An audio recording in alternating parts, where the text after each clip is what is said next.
Hey, what's going on? It's Tom O'Mahony and you're all very welcome to episode 36 of Buckshot. You're all very welcome along. I have no idea what today's date is. I'm lost in time. Jesus. Panto-land. Flat out Panto-land, lads. You're all very welcome.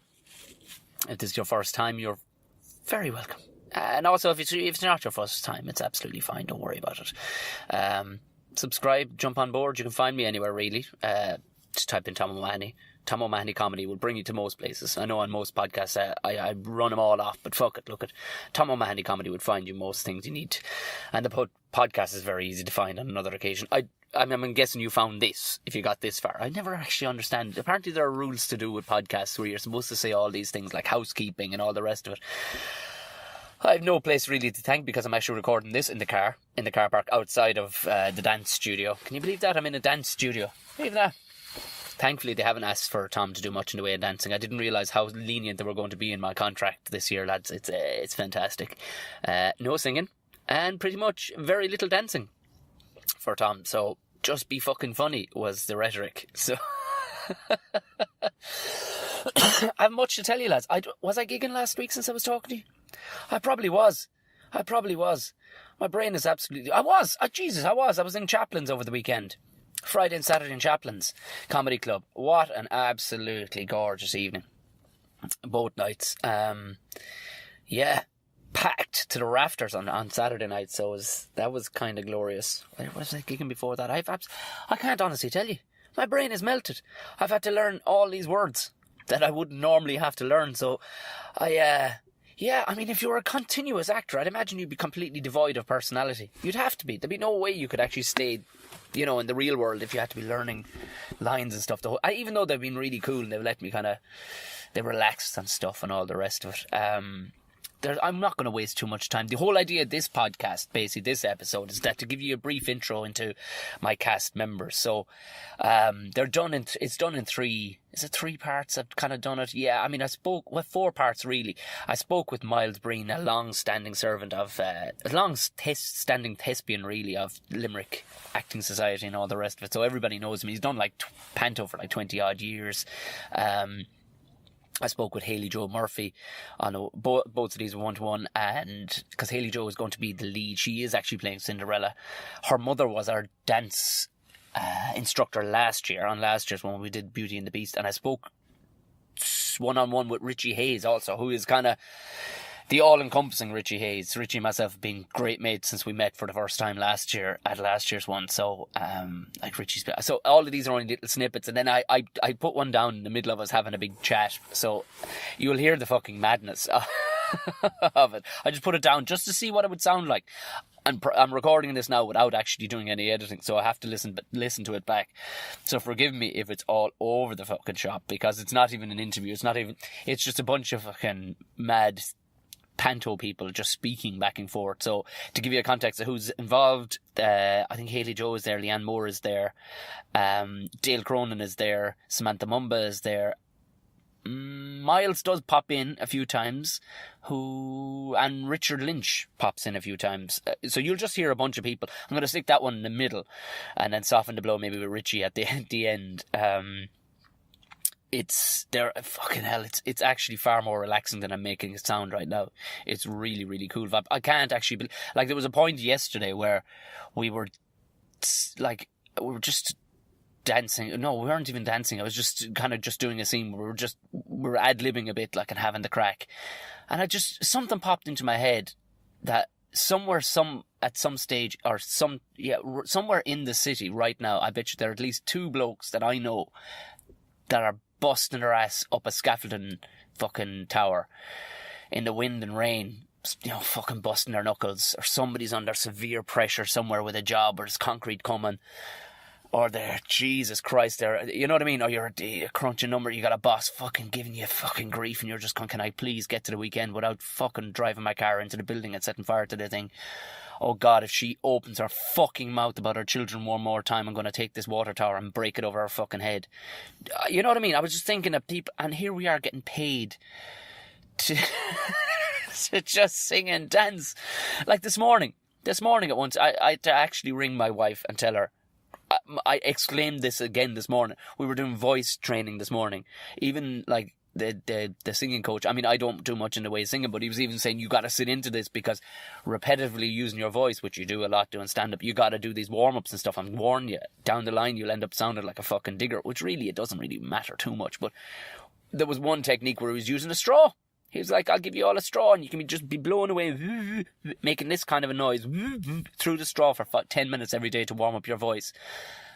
And again, it hit me. I went, oh my good Christ. There is somebody having to fly a plane into a fucking war zone right now. And we are getting paid to do this. I mean, Jesus.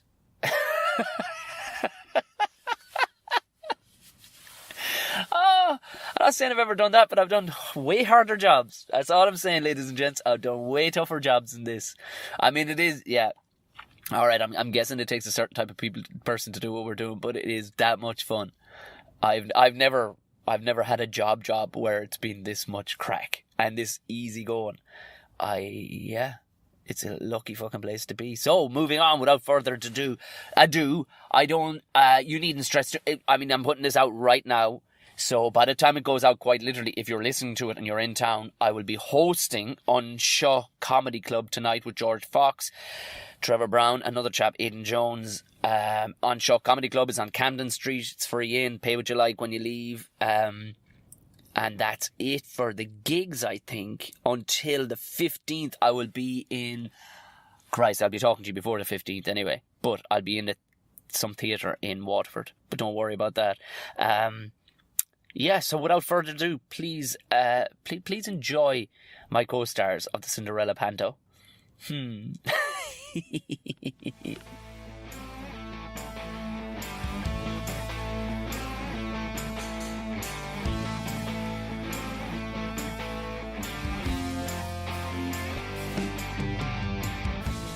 The legendary Miles Breen.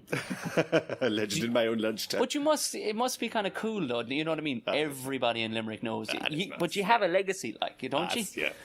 How did you end? Was there other actors prior to you? No. My mum, she dragged us along to every show when we were kids. Like, okay, so she was a theatre She was goer. big into theatre and music and stuff like that. So that's how we were, myself and my brother John especially, were introduced to it. And then, of course, I went off and did a Bachelor of Commerce and then came back and said, oh, by the way, fuck commerce. And my dad said, fine, do you expect any money from me? No. Fair enough. And then my brother did the Bachelor of Psychology up in UCH and I go, I won't be doing that. No. I'm going to be a director in theatre. Oh, for fuck's sake. Yeah, but you know what? You know what? Because you've met enough people down through the years where they're going to be fucking miserable, like, you know what I mean? No, and in fairness, they were very supportive even when we did start off. Like, they were great.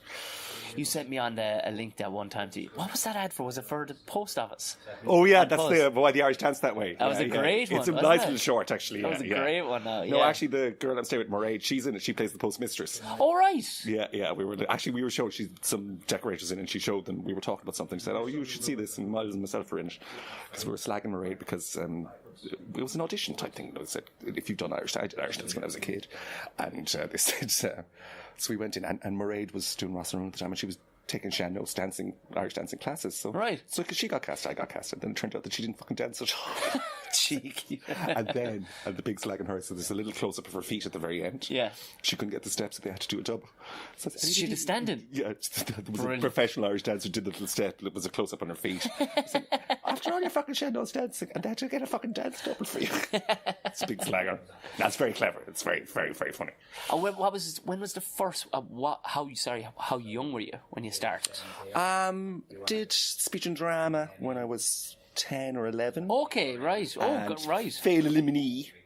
Really? Yeah, and doing your poetry and your recitations and your mime. Brilliant. And then I actually started off in Irish language with Buin Fud. They were company because I had good Irish, so they needed young boys who had Irish. So that's. But I mean, I think subconsciously what I'm getting to is how did you avoid sports, basically? Because that was crap. Fair enough. In a city like Limerick, like it is, I mean, was there a big uptake of the arts? I suppose there must be, because there's a fair few theatres. Oh, and no, stuff no, like that. no. I mean, there's the big musical theatre tradition. Like, of course, yeah. And theatre groups and singing and music was the main thing. Yeah. Right. But, and as I say, my mum, she dragged us to everything, like from Sicilians like Gilbert and Sullivan. And the one that myself and John said, why the hell are we at this? The Viennese Boys Choir used to come regularly to Limerick on tour. Really? Yeah. In the Savoy, big thousands, it's long gone now. I suppose it's it's relations with Vienna and I don't know. maybe Limerick is the Vienna of And it progressed then. Did you go abroad at all? No, I went to college in Cork. I mean, I'd done speech and drama and did the odd play.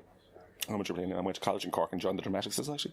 Straight in. I got a small part in one show and then did loads of plays with them. My big claim to fame actually is Graham Norton was in. We both started off in college at the same time, so we were cast. Right. We both joined the Drama Society at the same time, so he got cast as the fucking lead, and I got caught in a spit in a Shakespeare. But my claim to fame is I was boy to his lucky. Really? In Waiting for Godot. Oh fuck! Yeah, right. We did a production of Waiting for Godot in college, and which did really well. And actually, all of us went into the business. The whole cast. Really? So you had Mark O'Regan, who's turned up in The Commitments, panto-land, who's been over in England for years. He's done West End, but I think he was in a Woody Allen movie as well. Duncan Crowley, who's been in loads, Play Podso, and Graham, who went on to bigger and brighter things. Be Graham. And Be Graham, and me. But like both of you have come. Like, do you prefer a comedic side of things? Like, because you're very good at the comedy side of things. A bit of everything. The variety is the spice of life. Like, I suppose. Yeah, it keeps, because that's the thing. Because I've been brought into this. For the comedy side of things, but there's times too where I go, God, I'd love to play something really straight. Because I did a pilot last year for a crowd. They pretty much shot the entire movie with a view to taking it to American investors. Fair enough, but it was like your man was saying, it's a dark comedy. I saw no comedy in this movie whatsoever, but it was kind of a sad movie. Like it was Middle Ireland, But I love playing the straight because I never got to do a bit of everything. Like, that's the variety of it. Like, so it's a bit of fun. And when was your first panto? 20? Oh no! Well, I've been doing it every year since '97, but I'd done 2 before that. I'd done 2 in Cork, maybe around 94, 95. Yeah. Jesus. Yeah. And then. But every year since '97. And have you always played it in? Not always. No, I played a baddie. You'd be a good baddie. Did a baddie 1 year in Dublin. Yeah, I had good fun at the baddie. Max von Blowoff.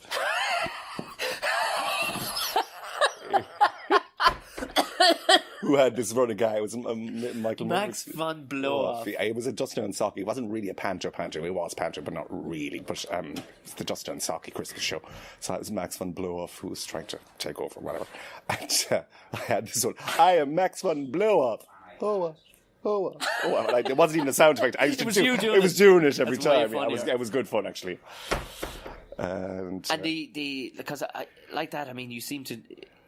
People, you're an institution now as it is, because I didn't know. I'd heard of you, but I didn't know like you at all. But it was only when I did the panto last year.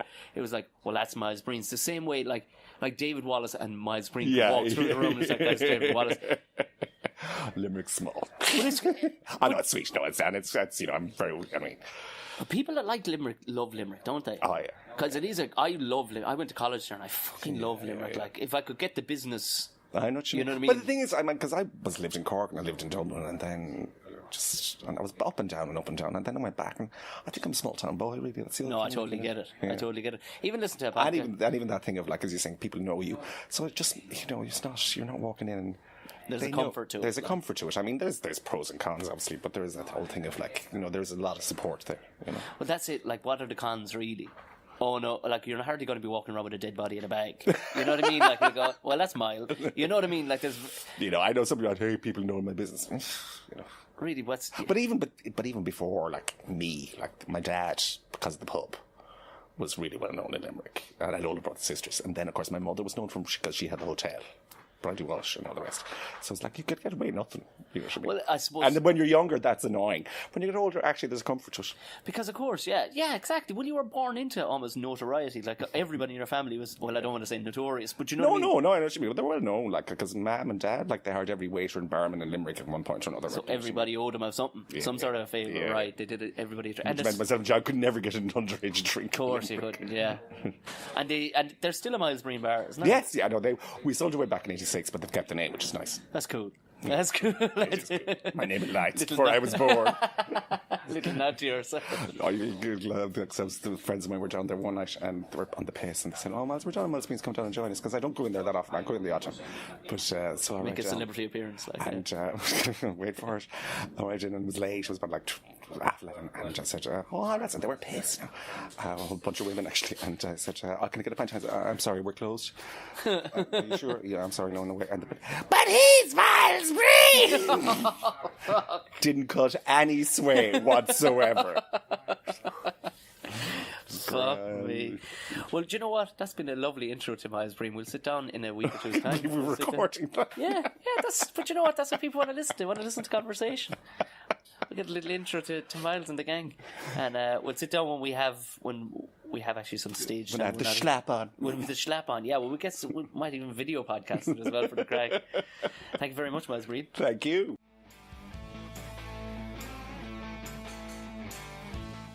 There we are, Hayley Joe Murphy. How's it going?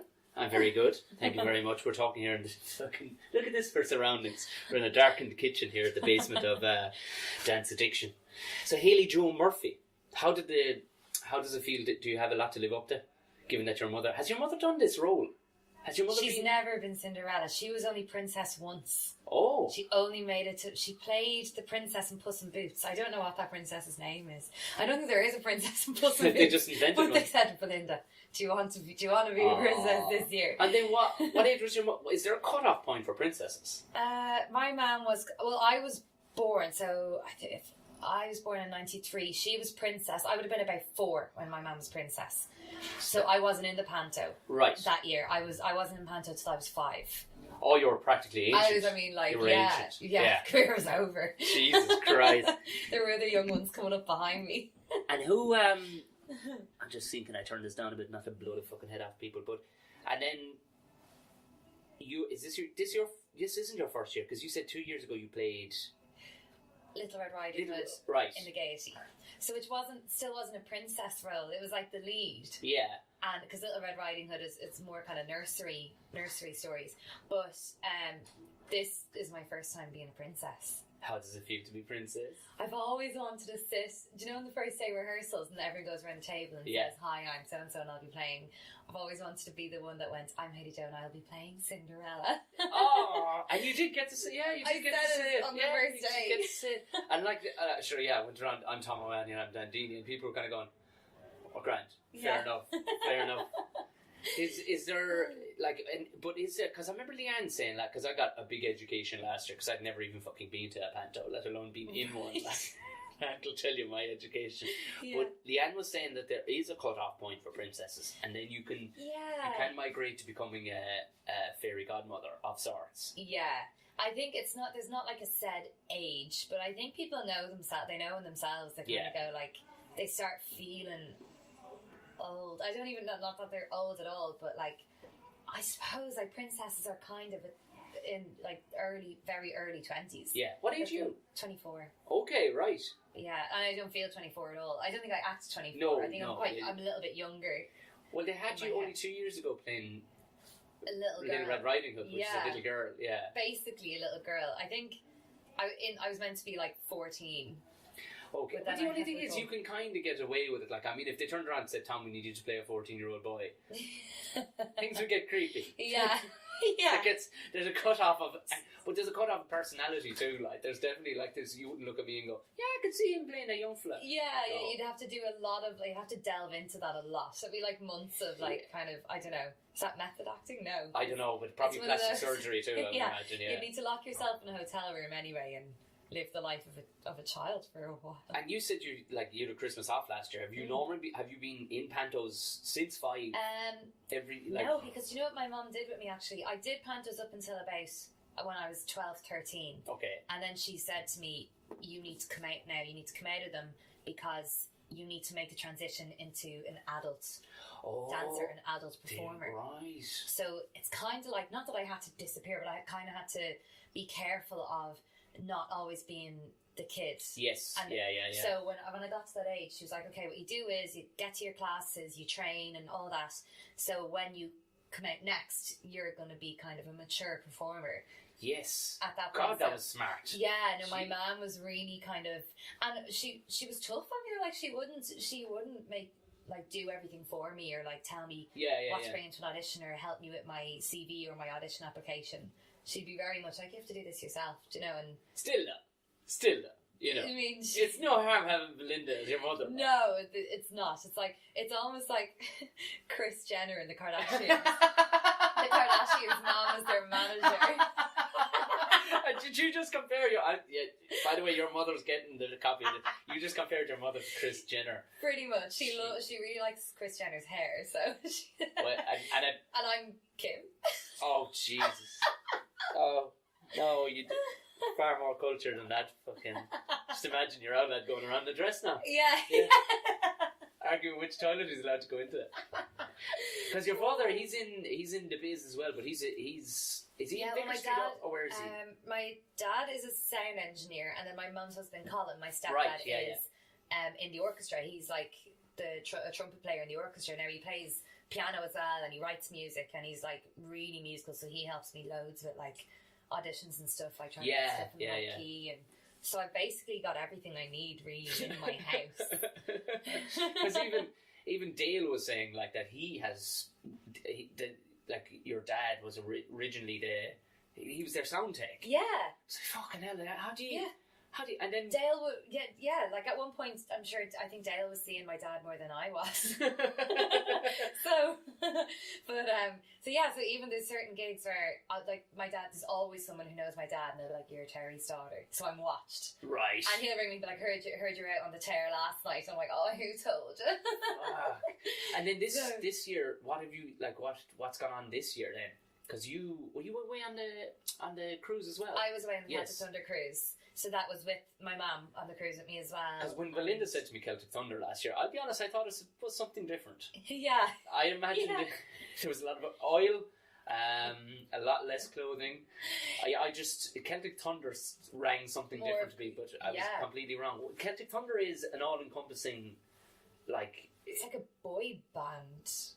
Yeah, but it's a franchise, like it's huge. But it goes off you were off on a cruise. Yeah, and it's their 10th anniversary, so they've been going 10 years. So it's basically kind of the male equivalent of Celtic Woman. Oh, okay, right.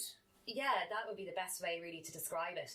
And then they've had dancers come in and out, say with the big DVD shoots that we're going to be showing on PBS. Right, they'd have us as dancers come in and maybe do stuff where. Like with the boys as characters and that kind of thing. And who are the clientele then that would book on that? Is it expats? Is it like people who have Irish names but from America and have loads of money? Yeah. Right, okay. They've got a massive fan base in America, a big fan base in Australia as well. America and Australia would be, and Canada. Cool. It's so mixed. Like you go on the cruise and it's the older women, it will be predominantly women, right? Because you've got these like 5 extremely handsome men, and plus men die younger too, so they're probably left with collecting a pension and figure I might as well go look at some good looking Irish blokes sing. yeah, exactly. But then you've got younger ones in as well, and there's like kids. There's like little boys who kind of dress up as them. What? They're like, there's one little kid who's obsessed with one of the guys, Ryan. So he'll come dressed as Ryan to all the concerts. This is a whole thing. Like I have no concept of this. Yeah, it's huge. Like we were only on like Callum and Zoe in the panto. They were in Gaelic. Gaelic rhythm is like a branch of Celtic Thunder. Okay. So it's like Belinda's show. So Belinda is the stage director of Celtic Thunder. And when it came to the cruise, they said, right, Belinda, you have your show with your dancers. So that's how Gaelic Rhythm was formed. Jeez. So we do our separate show on the cruise. But we're like, even though we're not Celtic Thunder, we're part of Celtic Thunder. We can't get from one end of the ship to the other without being stopped and being like, can we get a photo? Can we do this? So like, we were papped all week. Wow. We were like celebrities. So Jesus Christ. it was really And how many cool. times a year does that thing? That's only been they've only had 3 cruises. So there was a cruise 4 years ago, and then there was a cruise 2 years ago, and then they did another one this year for the 10th anniversary cruise. But Jesus Christ, by the sounds of it, if they can fill a cruise ship with fans, Yeah. that is some and money they're maker, like, they're isn't it? touring constantly. They're on tour at the moment all around the States. They'll do an Australian tour, I think, in the new year. Don't quote me on that one. They have done before. Then they've got a new album coming out, a new DVD coming out. They're amazing. They just keep going. They just keep getting better. Sure. And you're in London all the time now. Are you studying in London, or are you acting over there? I am a struggling actor in London. Righto. Yeah, it's fine. I did train in London. I did my 3 years in Bird College over there in performing arts. So I got my degree in performing arts. Yeah. And then came home for 2 years because work was kind of bringing me home. There was and it's a rat race in London. Oh my God, I can only imagine. there's Anybody I talk to, it just sounds like yeah, 2,000 miles an hour. Like I can. yeah. It's so everything just happened. It's just rushed. Everything's a rush, and you're in competition with everyone, and it's just. They must hate seeing the fucking Irish young one coming over though. Because it's memorable, isn't it? Yeah. Like, we had an Irish. Oh sure, girl I mean in, it's the same with the comedy. They're like, oh hi, great to meet you. Yeah. Yeah. And you know full well, like, because we have won over on him already. Like, in one sense, like, you know. Yeah, exactly. Because you need something. Like I heard of a story about a guy who every time he went into his audition, to make them remember him, he'd say, "Would you like my glasses on or off?" Like his reading glasses. Smart. So every audition he went into, he'd say, "Oh, would you like my glasses on or off?" Which is a weird. See, I would thing have to fucked that ask. up. I'd go in with my fly open, going, "Would you prefer?" Yeah, I did. I tripped in the door of an audition one day. And Purposely? No, by accident, and I really was. Because we have spoken about your clumsiness. My clumsiness is really bad, which is I'm standing with one shoe on because We've had to tie you with cable ties to the wall just so you don't fall over during the podcast. Yeah, but I genuinely tripped, and it was an almighty trip, and like one of those things where I don't know how I didn't hit the ground because I kept running and they were like, it was a big laugh, and I was like, oh, I do that every time. And I went, why don't I do that every time? Why did I should totally trip in the door of every audition? It's not a bad one. It's not. I might try it out. I've had some very awkward moments in many auditions. So you have to be kind of shameless, though, don't you? Oh yeah. Because some of the story, like I've talked about this in the podcast before, but I went into the Damon Ivor one. Yeah. Even though I played the fucking part already on telly, but for the show, but there was a scene with a letterbox. Yeah. To be talked through a letterbox, and it was just to be read off book, but I actually bought a letterbox and put it in my pocket of my jacket and took it out during the audition scene and talked it into the camera. So they even went, if this fella's enough of a lunatic to buy a fucking letterbox. Yeah, but having the audition. That's what I thought you did. And like guys were going, that is so method. How did you know? I was like, oh yeah, I totally thought that out, yeah. It's like when people go to the audition dressed as the character I did. they're going for. No, you didn't. Yeah, I did. Hair up, didn't break character, walked in the door, called them all a pile on actors. Oh no. I can't believe they dragged me to this shit out of the hotel. But Norma. That's great though. Norma, what's her surname? She went on to, she was in Bridget Damon as well, but she played Ivor's mother. She did not break character. She went in, she had a bunch of fake pills, because she was to be a pill popping lunatic South Dublin mother, and she started doing handstands, and she was trying to vomit, and she was doing yoga in the middle of them, and she was pretending to be drunk as well with a glass of wine. They didn't break, they just didn't even know what was going on. They weren't even sure if she did any of the actual script, but like that, they went, she's fucking brilliant. Yeah. Because she's a lunatic. No, that's great. That's like, I think as an actor you get away with it so much more. I mean, I think there's footage of one of the guys in Game of Thrones. Oh God, I'm not gonna be able to name him now. But in it, he's meant to be eating something. So in his self-tape, he was munching on a carrot for the whole thing. Right. And they show it. It's on YouTube somewhere, and it's absolutely awesome. But for a dancer to like say if you're going for cats and you turn up with like cat ears on or something, don't go dressed as the part. So like, start licking your genitals in the middle. like. It's like there's a fine line. There is a fine line before you make it weird. It's like, oh, Jesus, right. Yeah, definitely. And when you're straight back there again? Yeah, I'm going to give myself a week after Panto closes just to chill and just kind of, I don't know. To go straight from Panto back into London would be fucking bananas. Oh, no, yeah. Like, I'll be there like 2 weeks and I'll need to come home anyway, do you know? So I just think I need that week to see everyone at home and kind of get a bit of time with them, and then I'll go back into the madness of London. But Good stuff. Well, I think as an early intro to Haley Joe, that was pretty good. We're all encompassing, and we'll get a longer one. You'll be pissed off with me by the time I'm fucking bugging the shit out of you. We'll be stuck in Limerick anyway, so you may as well do a long one. But given that Dancer's probably about to come out in a minute, thank you very, very much. thank you very much. Did you already do one with Very Haley? nice. Yeah, I already did one with Haley. I did one yesterday. Really country though. Yeah. Did you already do one with Haley? We've jumped into the middle of a fucking row here, in case anybody's wondering what in the Christ just happened. It's Dale just got pissed off because Haley Joe did her one yesterday with me, and she was... He's a bit of a diva, Tom. Like, he's a bit of a diva. a bit of a diva. It's just I know. competition. And I the most Actually, but harmless I one. think it's very cool of you, Tom. You know how much Dale thinks of you, and he thought you were his favourite. Thank you.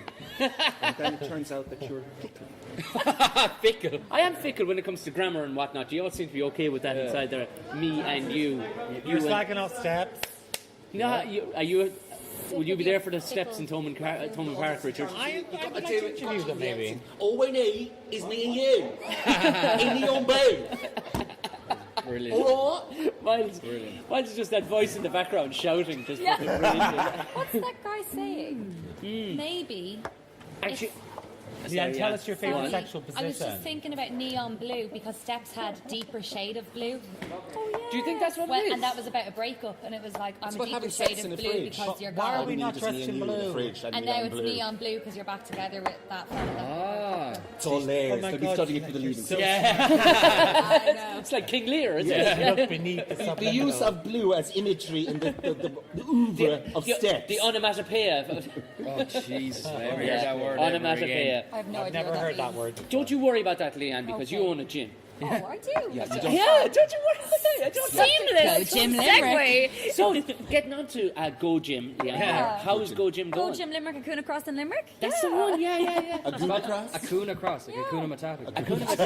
Like Acuna Matata. What's that mean? No worries. For the rest of your days at Go doing Gym great. Limerick. Oh, there's the ad. There, I can see it. What's the ad? Acuna Matata. No worries. We'll For the dress rest up as of the your days. warthog and the Good whatever. Lord. meerkat. I can see the ad. Did you get many rugby players in? Because you're down at Coonan near the Shannon grounds. No, we haven't. I'm not going, We so. have a few actually. The Shannon team are right behind Yeah. us. Shannon. So we Up have a Shannon. few of the Shannon boys in there. Yeah, so it's but everybody's welcome, all walks of life. All body shapes and sizes. Except that you have to be over 16. Oh, Yeah, do you have you? to be over 16, yeah. Which I think is really awful because I would love to encourage younger people to be training and getting into God, you don't want to be working fitness. with children. But the thing about it, it's insurance. Insurance comes into a whole other stratosphere once you go And under guard division. 16. Why? What do they expect I kids are going to be don't- doing? I Like don't squatting, know. like and benching? But I'm and- looking into kids' classes, so watch this space. Yeah, like honestly, my brother goes to the gym and he's only 15. So Yeah, I why just would that think I be? started in the gym when I was 14. No, some gyms obviously Yeah, have like it's- different. Sorry, It's it's like in they hay do in the like circuits backyard. and It's not a things gym. Oh yeah, thanks, Miles. Thanks. Jesus Christ, I get so stereotyped for being such a culture. Yeah. And you don't are get it at all. culty. But he's as culture as I am. But I don't sound like you. Dale. You fucking Dale, do. you're very reactive. Am I? Wait till you hear this back. Trying to tell Do you know what? Do you know between what's a two good and feeling? Because the Limerick people are always called cultures, and Yeah. it's great to have people in the room that's more culture than I am. What? Is that Yeah. are you? I'm not seeing it as a derogatory thing at all. I'm totally proud to be it's a culture. compliment. I have no problem with being Lads, from the everybody countryside. bar Haley Joe is a culture at this table. Yeah. So- Yeah, so she's Yeah. outnumbered. She doesn't go. Dublin. Oh yeah. Jacqueline.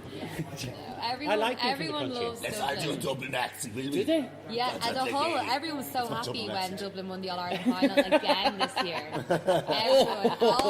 Everyone was backing us. You know? Is your tongue placed cleanly in the side of your cheek there as you say that? Or do you genuinely believe that people actually like people from Tongue is Dublin? firmly in cheek. Good.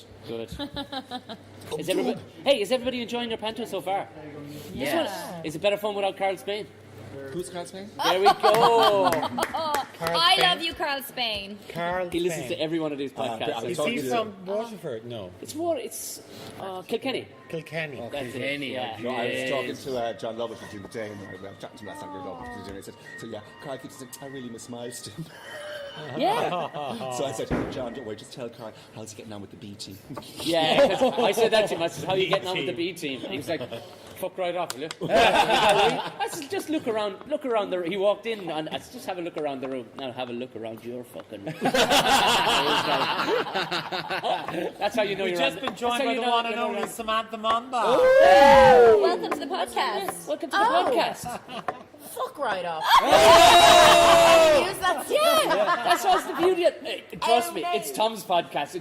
It pretty much is just other words. Tom's So it's fucking pretty much podcast. just us listening to it. Isn't it? Yeah. It's just see, that's why I like Mumba. She's a total bollocks. Samantha, you mustn't be able to get away with this level of bollocksry when you live in LA because they wouldn't be up to speed with you at all. No, because it's more fun that way, isn't it? Because they've just no idea. Of course, this would be, but after a while, though, you must go, lads, come on, Willie, I'm fucking pulling the No, figure. they just think I'm a weirdo. That was a good line. Really? Come on, for fuck's sake, I'm being gas here. They're like, I think Samantha has a problem. You should probably go to a meeting. Do you need My to therapist. filter? Do you need Have to you like seen your filter your language? therapist? Huh? Do you need to like filter your language? Do you know when Irish people curse, it doesn't sound as vulgar? Yeah, like as some any things I just other wouldn't say. Okay, the podcast. We out. We out. Oh, even to dab. I dabbed and everything. How? Bye, Dale. Now we can talk about it. Now the good stuff. The good stuff, fucking Cronin's gone, finally, the dirty bastard. And Haley Joe, we lost two. And I like Haley Joe. Cronin can fuck off. There's only room for one tit fucker in this place. No, I like Cronin. He's like the goofy younger brother, isn't he? Like he got lost. He got the wrong bus yesterday and ended up at the wrong industrial estate. We have a very 3 miles away. I had to drive it. Cinderella. He rang me and goes, am I supposed to be in there? I said, yes, you're supposed to be in there. Where the fuck are you? I'm the clue. 3 miles away. He was 3 miles away. You know I love you. I didn't even get angry at Not Samantha. saying I that. just went, It's just nice to see the younger people giving a chance. you fucking donkey. The bus driver told me there's more than one bus in Dublin today.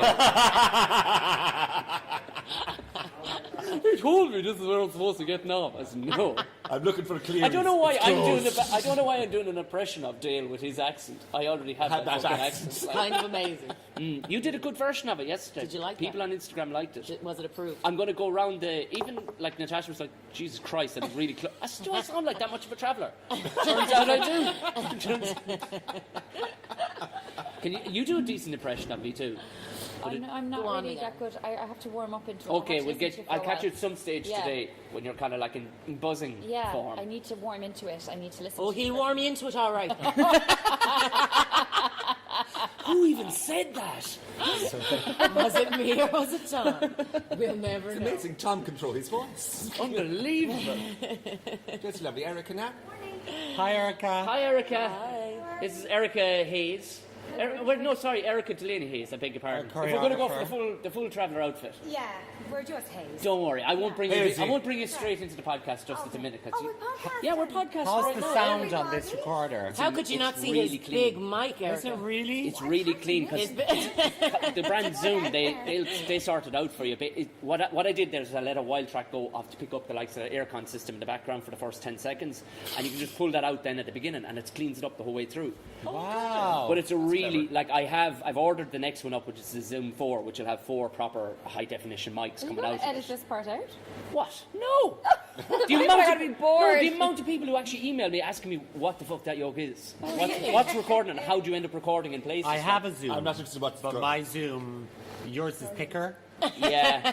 Right. Samantha Mumba. Mine is longer. Oh. Is it Now, though? I thought Mine is short. I Thick thought would you do said short and thick did the job for you. I am talking about this, not my penis, Samantha. Oh, right. I know where your mind is in Oh, the right. buffer. Fair enough. No, Samantha just has our man brain in this Fair morning. enough. Man My brain in. man brain. I have no complaints. I'm You happy tuning into enough? my...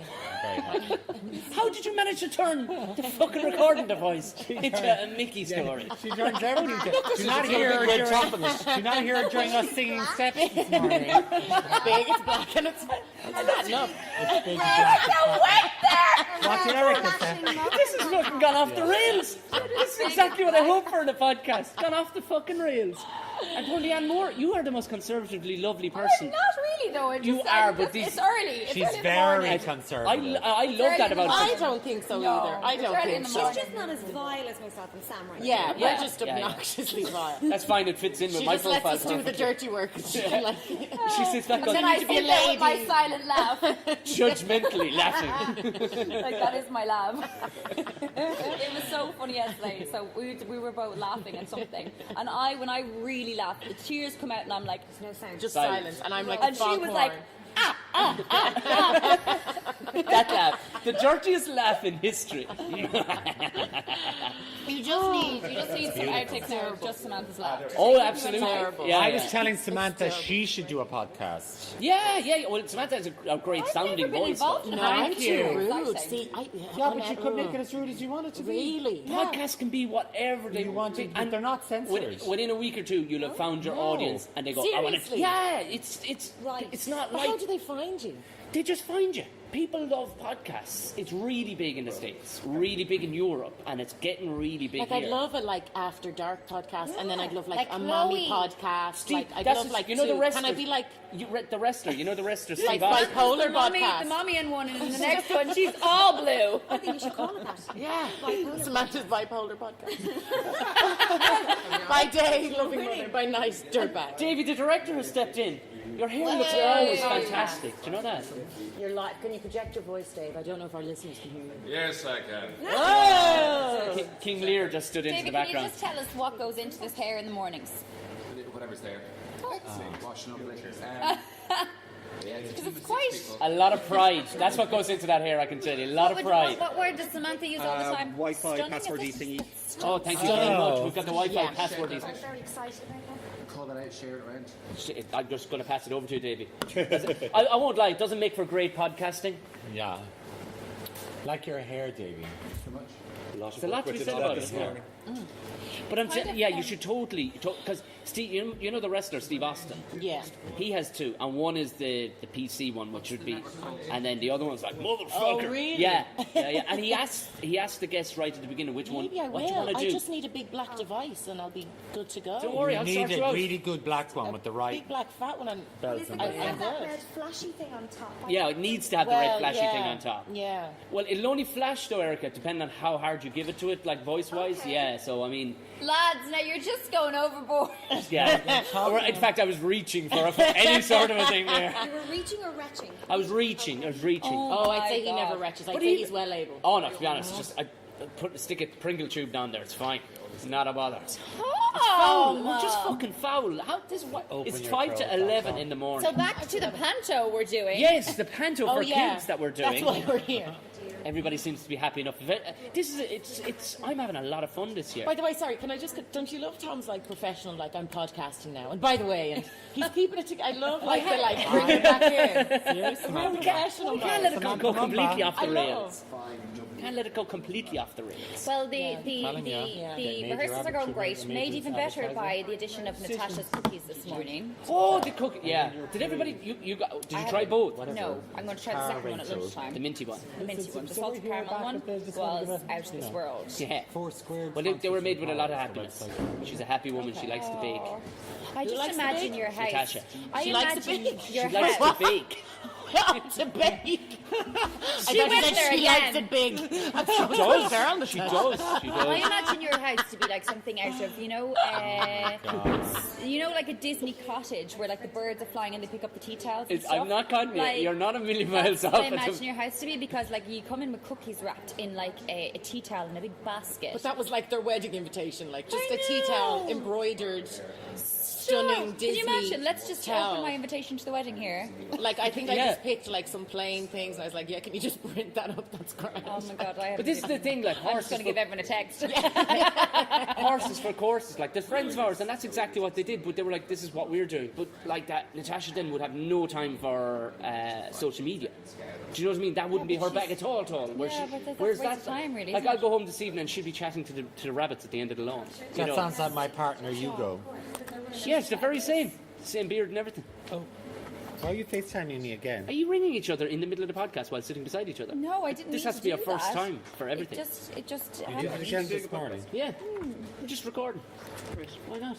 Don't worry, we'll knock it on the head, Davey. This is kind of an intro to everybody at the beginning. So I'm going to throw this one up later on today with a little bit of tidying up, and then we'll do longer, more fun ones during the podcast. A longer, more fun one sounds amazing. You've never been on the Just podcast. a little morning You listen quickie, to and then we'll podcasts? get into the good Yes, I stuff love later. podcasts. Well, no, we'll be sitting down. I'm going to sit down with the Hazes as well because we have so much time together now. We're Like, going... I genuinely, I'm very excited. I'm like, Good stuff. I feel very honoured tonight. Hey, thanks very much, everybody. Thank you. Finally, we got our chance. You're the last one, Richie Hayes. I'm the last. Yeah. Well, you see, I didn't want to be bothering you because you're a man. You've about 6 jobs on the fucking go at the minute, like. That's an understatement. But I'm here. I'm delighted to be here. Yeah, but so you wrote it. I was part writer. Yeah, but you can tell. So yeah, I mean, it's actually really funny. Thank you. As opposed to not being funny. No, we've been working on this since probably opening night of last year. We started genuinely. We do constantly. I'm back and forth to the UK with Robert all the time, so just researching, looking at what everyone else is doing and bits and pieces like that, and then we start putting ideas together. And Panto's evolving because even this is evolving in the middle of we doing it, which is great in one way because it's just tightening up as we go. Like, but like you see, because of Xboxes and technology's gone through the roof, and Panto's still only cloths hanging on a bar and things like that, and nice lights and stuff like that. So we've tried in the last couple of years. Well, I get notions and then I bring them to the table, and then I realise that they accept them, and then go, shite, how am I going to actually, how am I going to make this happen? Had you to force yourself, because you were like, just to give people a context, you're also kind of directing as well as writing. You're doing all from every bit of fucking tech I can see anyway. Yeah, I'm associate producer for the company over all the Pantos, and we have 3 Pantos this year. Oh, handy, yeah. Well, so that's handy enough, but they all come at one time. If we could spread it out over the year, it'd be grand. But however, we'll take it as it comes. But genuinely, I'm musical supervisor. I'm AV, as in video creator, and look after all the visuals that we see on the screens. Do all the tracks, and then because of me experience of 25, 28 years in Panto. Mother of G. I've kind of been through every scenario of every storyline at some shape or form, and at some stage. So it's literally like an encyclopedia of well, you know what works and what doesn't work. Yeah, and I do at this age. Yeah. I think I'm 40 now, and I'm doing this since I'm 12. I'm actually doing Panto. How did you end? Like, because your brother is a fucking master craftsman, fucking timber sculptor. Yeah. How's he that? And how are you that? Well, if you flip that the other side, John's come into his own in recent years. So John was the middle child who was the lunatic. So all of us were in the music. Dad and Mum are music. They're both singers. And then David, my older brother, is keyboard player, plays with Dad since he's 14. They're like brothers, I suppose, father and son. So as I said, I was born with a microphone instead of a bottle in my hand, and so I've always been in the business. So I suppose when you talk about John, Special Branch Carvings, John's career just took off in the last 4 or 5 years. Check this out. SpecialBranchCarvings.com. He made that giant fucking sword, didn't which is going in, by the time people hear this, it's going into its home in Waterford at the back of Bailey's New Street, at the back of Reginald's Tower. Oh yeah. So it's now going in, and it is the largest single carving, solid carving of wood in the world. It's unbelievable. It's ridiculous. What is it? How many feet is it? Oh, it's 33 metres or something like that. It's 33 metres? Yeah, especially, there's only one truck in the country that can transport it from Galway or Sligo or something like that. And I have, because I live up in Dublin, John's back down in Waterford, I don't get to see it that much, but I've been down for kind of central parts of it, and really important. I was there when it first came out of the forest, was there when he first started, and I'm looking at it going, how are you going to do this? But he always was like that. He was always creative and sees things in his head, and then it just comes through his hands. And I found mad as you asked John to sketch something. Not everyone has a style of writing. Some people have a style of drawing. When you see John's carving, it's exactly like he draws it. So it's obviously something. Really?